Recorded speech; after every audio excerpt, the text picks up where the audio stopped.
Welcome to the Washington Heights Church podcast. We're so glad you're here. Each week, we bring you the latest Sunday message filled with God's Word to help strengthen your faith and deepen your walk with Christ. Whether you're tuning in from home, your commute, or anywhere in between, we're thrilled to have you join our community. So, grab a cup of coffee, find a cozy spot, and let's get started. So you've heard about it already a couple times. Here we go. It's called Love Gives, and it's going to be amazing. Every week until Christmas Eve, there's going to be an opportunity for us to do something that's not about us, and it's about people either locally or globally. And what I want to do as we begin that is I want to look at the heart that is behind that. And I was going originally to what I thought was a safe place in the Bible to talk about that. Maybe you've heard about it. It's called the love chapter. It's in 1 Corinthians chapter 13. And my guess is you've been at a wedding where these words have been written and they sound so poetic and so nice, and they are. But I got to be honest with you, I found more of a challenge here than I thought I was getting. But that's okay. And what I want to do today is I want to share just the opportunity, but also the challenge that comes along with it as we begin this thing called Love Gives. What is behind that? What is the fuel that makes that go? Well, let me begin with a question, and maybe I'm talking more to guys than I am to girls, but maybe, you ladies, you have an answer to this question as well. Do you have a dream car that if money was no object and you would get that car? I have one of those. Let me show you an image of what that looks like. This is a Porsche Carrera.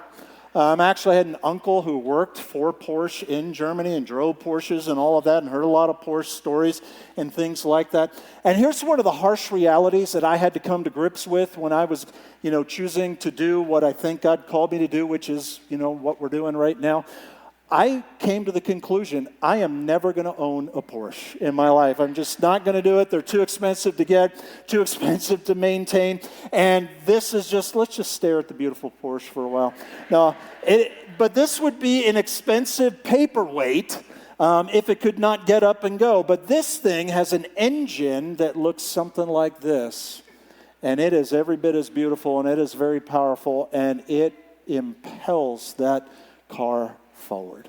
So what is the engine that powers our activity over the next number of weeks? And to do that, I went to that chapter, the love chapter, and I want to read through a good section of it here because I think you're going to see a theme that emerges from it. There's just a surprise here with the challenge that comes along with it. So let's read through a lot of chapter 13. If I speak in the tongues of men or of angels but do not have love, I am only a resounding gong or a clanging cymbal. If I have the gift of prophecy and can fathom all mysteries and all knowledge, and if I have a faith that can move mountains but do not have love, I am nothing. If I give all I possess to the poor and give my body over to hardship that I may boast but do not have love, I gain nothing. Love is patient. Love is kind. It does not envy. It does not boast. It is not proud. It does not dishonor others. It is not self-seeking. It is not easily angered. It keeps no record of wrongs. Love does not delight in evil, but rejoices with the truth. It always protects, always trusts, always hopes, always perseveres. Love never fails. And at the end of the chapter, and now these three remain, faith, hope, and love. But the greatest of these is what? Is love.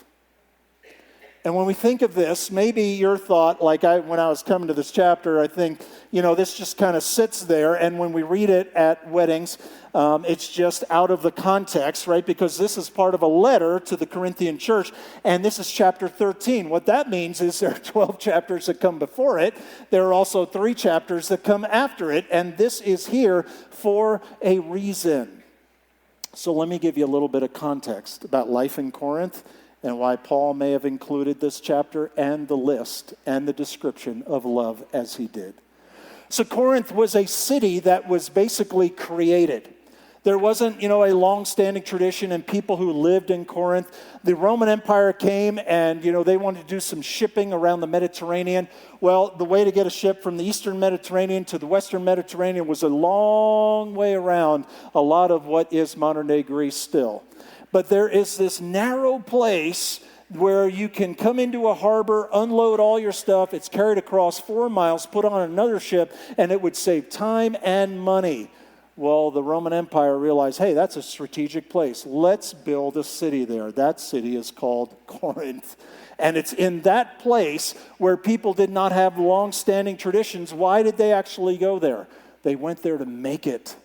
They went there to be successful, to be productive. It attracted a lot of entrepreneurial type of people. And they had the opportunity to get wealthy in life, to be recognized in life.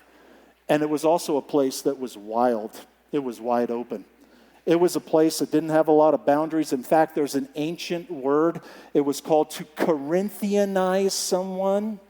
And what does that mean? That means to take away all boundaries, all, kind of sense of any kind of restrictions on behavior in any way. And that includes across the whole board. There was a mountain that overlooked Corinth, and on the top of that mountain, there was a pagan temple, and every night, 1,000 temple prostitutes would come down to the city of Corinth and ply their wares. It was just a wild place. In fact, things have been discovered from ancient Corinth where it says, what happens in Corinth stays no, I'm just kidding. I made that part up. But it was that kind of place, where it was just wild and it was wide open. And here comes a guy named the Apostle Paul. And he travels around the Roman Empire, a lot of that Mediterranean world, and he goes to some of these key cities, and he begins something called the church, where people are told about who Jesus is and why he came. They put their hope and trust. They begin to gather. And Paul began many of those churches. Corinth is one of them. And out of all the churches he began, the church at Corinth is the most gifted of them all. They had remarkable gifts.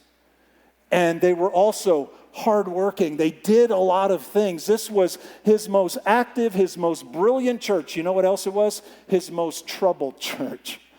Because in his letters, he addresses some issues that were playing out there. But in a culture in which people were coming from far off from the things of God, even as they step into that relationship with God, they're bringing their junked up selves with them. And it's a journey, it's a process of us being transformed and made over. And so in this letter, Paul addresses a number of those issues, and then right in the middle of it, he has this chapter that is often referred to as a love chapter for the right reasons. But it's easy for us when we just have the context of this to say, was Paul, just asked one day, hey, what do you think love is? And Paul just kind of looked at the clouds for a while and reached for a guitar, started strumming. Love is patient and love is kind. Hey, that's not what this is about. He was not writing something that he hoped would be regular fare at our weddings, though that's a great place for it. He was writing to real people. And he was writing for people who were trying to understand what does it mean to walk together with God in the middle of all our giftedness, in the middle of all our busyness and involved aspects of our life. And he wants to make sure that the engine that powers all of their activity is the engine that God has in mind for us. And that engine is love. And so what he does is he kind of takes a little bit of a hand grenade and he tosses it in the middle of that church. You know why? Because that section that we read that says love is patient, love is kind, does not envy, it does not boast, it is not proud, and all those other aspects we think, oh yeah, that's so beautiful. But here's the thing, in the rest of this letter that he wrote, all those words have already been used to describe what life was like for those people seeking to follow Jesus in Corinth. There were times he says, you're proud and you envy one another. And there's strife there, and you're not patient with each other. And so, Paul, where did you come up with that list? I came up with the list in the church in Corinth and trying to describe what the engine that can drive the activity that we have for God to align that with the purpose of God. So with that context in mind, let's break some of this down and see how this could apply to people even today. So in verse 1 of chapter 13, the Apostle Paul says, if I speak in the tongues of men or of angels, but do not have love, I'm only a resounding gong or a clanging cymbal. The word tongues is also a slang word for languages, right? We talk about speaking in our mother tongue. And so what he's talking about here is, look, if I had the giftedness that could learn all the different languages of the whole known world, and even if I could speak in the language of the angelic world, but if it was not driven, if it was not fueled, if it was not powered by love, all I am is a resounding gong, a clanging cymbal. And remember, he's writing to incredibly gifted people. They had remarkable gifts, and he compliments them for that. But he's making sure that what drives those gifts and what is behind those gifts is the purpose that God has for them. Because all our gifts, whatever they are, whether we recognize it or not, are given by God for the purposes of God. But wouldn't you agree that sometimes in a junked up world with junked up people, we can take the things of God intended for the purposes of God and we can turn them inward toward ourselves so that they ultimately serve our own purpose? And that's what he's driving at when he says this resounding gong or clanging cymbal. What's wrong with that? We like a well-placed cymbal crash over here. So what is he talking about? In that pagan temple on the top of that mountain overlooking Corinth, what you did when you walked in there to worship in a pagan temple, you hit a gong and you just landed on a cymbal as you walked through there. And it was a way of indicating to the pagan gods, I am here. I am here to worship you. It was gaining the attention of those pagan gods. And so what Paul is saying is, we can take the gifts of God, but when we turn them toward ourselves, you know what we're doing? We're acting just like that. And we're taking what God has given to us for his purposes, and we're using them for our own, and maybe to a world around us, and maybe even we think to God, we say, hey, God, look at what I'm doing, and we're making a lot of noise thinking that that will attract his attention. But Paul instead says, love needs to fuel that. So to a group of people who are very gifted, we might ask the question, what's better than giftedness? And Paul's going to get on a theme here. You know what's better than giftedness? Growing in love is better than giftedness. Growing in love helps us to align all of our activity with the purposes of God and what he has called us to do all along. But then he goes on, and he says, if I have the gift of prophecy and can fathom all mysteries and knowledge, and if I have a faith that can move mountains but do not have love, I am nothing. So the prophecies and also fathoming mysteries, these are gifts of insight and wisdom and knowledge to be able to communicate with other people, maybe give them clarity and direction about their lives and explaining some of the complicated mysteries of life and faith. And he even talks about a miraculous kind of faith, right? The kind of faith that can move mountains. That is miraculous faith. But notice again, but if I do not have love, I am nothing. And when he says, I am nothing, it is a contradiction of something that apparently was happening in Corinth, and it can happen in this junked up world, where people were taking those kind of gifts and using them to basically say, I am something. Because after all, look at the feedback that I get from other people around me. Look at how much they admire me or compliment me or wish that they had the kind of gifts that I have. I am something because of what I'm doing. But Paul says, but if I don't have love, I am nothing. And we might wonder, Paul, where did you get this idea? Why are you putting such an emphasis on love? Where would you get an idea like that? He's taking us in the direction of helping us to understand that even when our faith can accomplish miraculous things, what's better than miracles? The kind of faith that can move mountains, what's better than that? You know, Paul's saying, you know what's better than that? Growing in love is better than that. And in fact, love is the miracle that is beyond all miracles. It's greater than anything else. And where he got that, let me back you up just a little bit. These are some of the words of Jesus on the night that he was in the upper room just before he was going to be betrayed. He's gathered together with his disciples. He knows what's coming. These are his last words.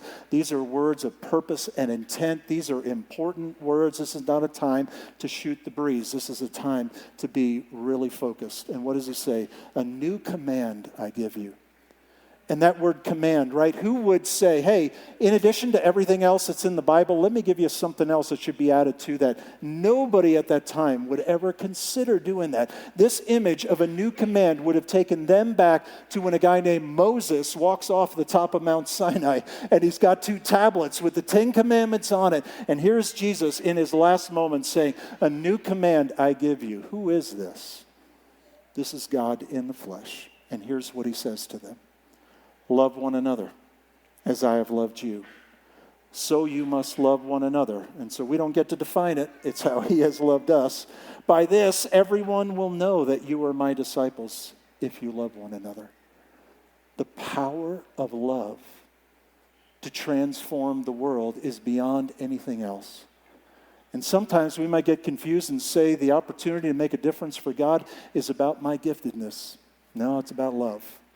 And we might be on the other side of that spectrum, and we might look at other people and go, man, they're so gifted, I wish I could do that, and man, I can't do anything like that. And we may play the comparison game, which we always lose, and we might, just say, well, why bother doing anything? Because I can't, do what they do because of the giftedness. What Jesus is saying here is that's not the issue. That if you love people, you possess the power and the capability to do something greater than miracles. That's the power of love. It is the miracle beyond all miracles. And then the Apostle Paul says this, if I give all my possessions to the poor and give over my body to hardship that I may boast, but do not have love, I gain nothing. And wouldn't you agree that the first couple things he mentions there are some pretty extreme acts? If I give everything that I possess to the poor, right? Who does that? But imagine doing that. How amazing that would be.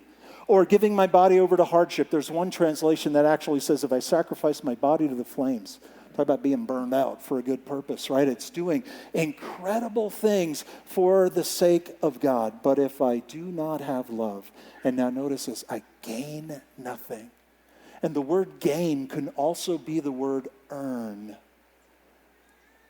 And could it be that in a junked up world, people who are coming from far off and trying to figure out this thing with God might think that to be in God's good graces, what I need to do is to do good things so that God loves me, because when he looks at me, he sees what I'm doing and he says, I love you.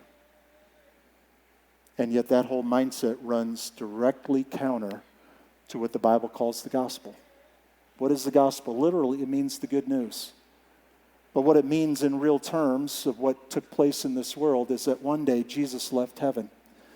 He'd been there for all of eternity, eternally together in community with God the Father and God the Holy Spirit. And what drove him to leave that place? It was not power, and it was not desire to come and to contain or control. It was his love. For God so loved the world that he gave his one and only Son. It was his love that drove him. And he came down to this earth and he lived the life that you and I should have lived, but we can't because of who we are by nature and by choice. We miss it. And I say this a lot around here, and it's as true as ever. I don't measure up to my own standards, much less the standards of God. And so what are we to do? And we could easily turn in the direction of saying, well, I got to do something, so let me do some good things to prove to God that I love him and he will in turn love me. But you know what the gospel says? No, Jesus came down here, and in one day, after living the life that we never could, he sacrificed it on a cross, taking upon himself the sins of everyone who would put hope and trust in him. And then 3 days later, he arose from the dead. He rose again to conquer sin and death. And do you know what the gospel says to you and to me and to everyone else? You are loved, period, end of sentence. It isn't about us gaining something, earning something by doing good things so that God will look at us and love us. God says, I love you. But what we do is such a great and fitting response to the love of God. But it's not about gaining, and it's not about earning. Could it be that we get our identity in our standing before God through the things that we do? And in a world like this, yeah, sometimes that can happen. But the gospel and God's love toward us says, no, he did it all, and he loves you. And because he loves you, he made a way for you to belong to him. And it's his doing from beginning to end. But now we get to respond. And when we respond, what we are doing is carrying out his very clear, very concise, and very specific direction for us. Love one another as I have loved you. No strings attached. Showing the love of God in real and practical ways. So what's better than being good? And I think by now, you know the answer to that question. Paul's on a roll. Growing in love is better. It's better than our giftedness. It's better even than our miraculous efforts. And it is better than even our good things sought to earn some favor with God. And so if we were going to take 1 Corinthians 14, this was written 2,000 years ago, what if we were to put it into the 2024 language? What would it sound like today? And I wonder if it sounds something like this. If I have perfectly orthodox doctrine and stand on the right side of every issue and vote biblically, and if I lead a moral life but have not love, I am nothing. And if I look good and act good and perform great acts of faith but have not love, I'm only a posturing actor or a loudmouth influencer. That's hypothetically, maybe something like that could happen one day. If I set an example of commitment, sacrifice, and do one good deed after another but have not love, it does not benefit me in any way. Because what it's about is growing in love. The engine intended to power all of our activity in a relationship with God is the engine that is love. And so over the next several weeks, we're going to have all kinds of opportunities to do that. And it's amazing. But let's make sure that the reason for that in our own hearts and lives is that we want to follow the direction Jesus gave us. That we want our hearts to grow in love and not about us. And it's not about being good. It is about responding to the goodness and the love of God. So over the next number of weeks, here's the list of things we're going to do in Love Gives. And I hope you also got one of these devotionals when you came in. If you didn't get one on the way out, a couple things in here. One, week by week, there's going to be an opportunity after Sunday to go back to the passage and to make these things a little bit more personal and to go a little bit deeper and to apply it to your own specific life. And that's awesome. But on the inside cover is also that same list that you see up on the screen there. And here's what I'm going to invite you to do, and me, is I'm going to invite you to do something, and I'm going to invite you to give something. We are doing more Love Gives efforts this year than we've ever done, and that's awesome. And I'm not asking you to do everything. I'm asking you to do something. Some of us have more availability, some have less. That's okay. And I'm also going to ask you to give something. These efforts are funded by your giving specifically to Love Gives.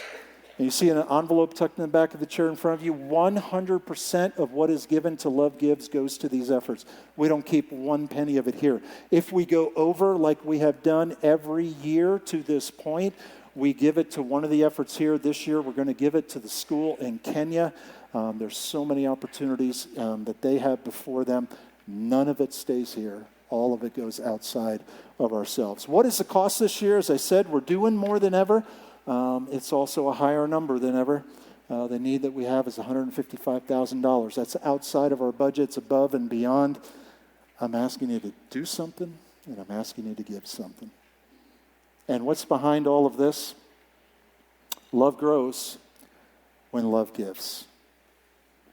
And this is an opportunity for us to respond to the love of God, to see that kind of love grow in our own lives when we understand that the engine powering all of that is simply the response to what God has given to us.